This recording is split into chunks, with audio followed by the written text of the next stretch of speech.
শাক ভাজা খেতে কে কে ভালোবাসো? আমার তো ভীষণ ভালো লাগে কলমি শাক ভাজা, দারুণ লাগে। তাও মানে সবজি তো আমি খাই, কিন্তু শাকটা আমার ভীষণ ফেভারিট। কলমি শাক, পালং শাক, মানে যে কোনো ধরনের শাক।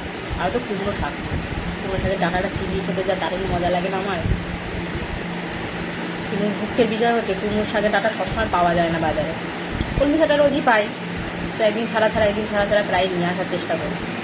তবে দেশি কলমি শাক যেটা বিক্রি হয় বাজারে, ওটা বেশ ভালো লাগে। আর ওই যারা ওই যে সার ঠার দিয়ে এখন চাষ করছে না, বিচ্ছিরি টেস্ট।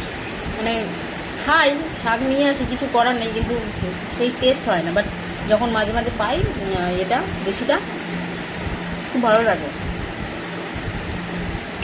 কেউ তো ভালোবাসো শাক খেতে, জানাও কমেন্ট করে আমার ভিডিওতে।